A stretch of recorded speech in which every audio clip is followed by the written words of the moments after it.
நாட்டில் சூரிய சக்தி புரட்சியை ஏற்படுத்தும் வகையில் பிரதமர் நரேந்திர மோடியால் தொடங்கப்பட்ட பிரதமரின் சூரியகர் முஃப்த் பிஜ்லி யோஜனா என்ற இல்லந்தோறும் இலவச சூரிய மின்சக்தி திட்டத்தில் தூத்துக்குடி மாவட்டத்தில் 1750 வீடுகளில் சூரிய ஒளி மின் திட்டம் செயல்படுத்தப்பட்டுள்ளது. இதுகுறித்து விவரிக்கிறது இந்த செய்தி தொகுப்பு. தூய்மையான ஆற்றலை ஊக்குவிக்கும் வகையில் வழக்கமான மின்சார ஆதாரங்களை சார்ந்திருப்பதை குறைக்கும் வகையில் வீடுகளில் சூரிய ஒளி மின் உற்பத்திக்கான திட்டம் செயல்படுத்தப்பட்டு வருகிறது.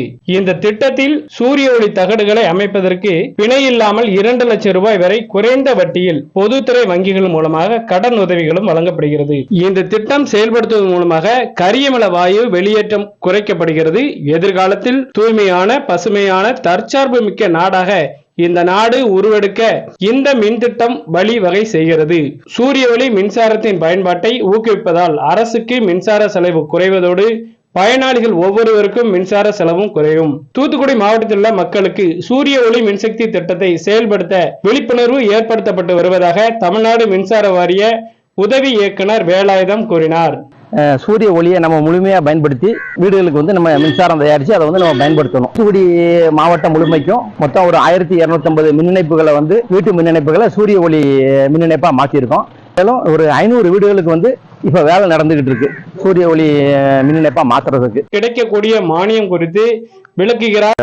2 வருஷமா பிஎம் சூரியகர் ஸ்கீம்ல நம்ம சோலார் பண்ணிட்டு இருக்கோம். மானியத்துல எல்லாத்துக்கும் பண்ணி கொடுத்துட்டு இருக்கோம். 3 கிலோவாட் கெப்பாசிட்டிக்கு உங்களுக்கு பாத்தீங்கன்னா உங்களுக்கு ஒரு 900 யூனிட் வரைக்கும் உங்களுக்கு கிடைக்க வாய்ப்பு இருக்கு. அந்த பில்லு இப்ப சோலார் போடுறதுனால எவ்வளவு பில்லு குறையும்னா உங்களுக்கு 90% வரைக்கும் குறையறதுக்கு வாய்ப்பு இருக்கு. ஸோ அதுக்கடுத்து மினிமம் சார்ஜஸ் மட்டும், அதாவது பாத்தீங்கன்னா நெட்வொர்க் சார்ஜஸ் அது மட்டும் நீங்க பே பண்ற மாதிரி நம்ம பண்ற மாதிரி பண்ணி கொடுத்துடலாம். தனது வீட்டில் சூரிய ஒளி மின் திட்டத்தை அமைத்துள்ள கட்டிட பொறியாளர் அசோக், மத்திய அரசும் சரி மாநில அரசும் சரி மானியங்கள் நம்மளுக்கு தருவதனால இது நிறைய நம்மளுக்கு மக்களுடைய ரீச் ஆகணும்னு சொல்லி நான் அதை கேட்டுக்கிறேன்.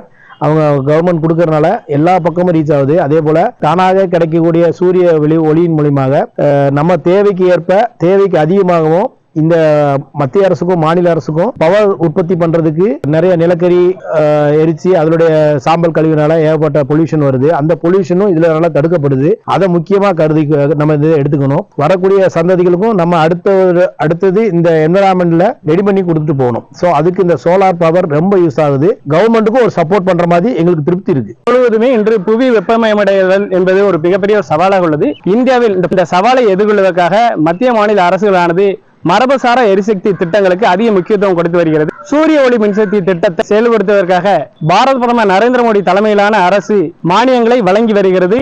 இந்த மானியத்தின் மூலமாக வீடுகளில் சூரிய ஒளி மின்சக்தி திட்டத்தை செயல்படுத்துவதன் மூலமாக பூமி வெப்பமடைவதிலிருந்து பாதுகாத்துக் கொள்வதற்காக ஒவ்வொரு வீட்டினரும் தங்களால் இயன்ற ஒரு பங்களிப்பை கொடுக்க முடியும். டிடி தமிழ் செய்திகளுக்காக தூத்துக்குடி மாவட்ட செய்தியாளர் ஏ லக்ஷ்மணன்.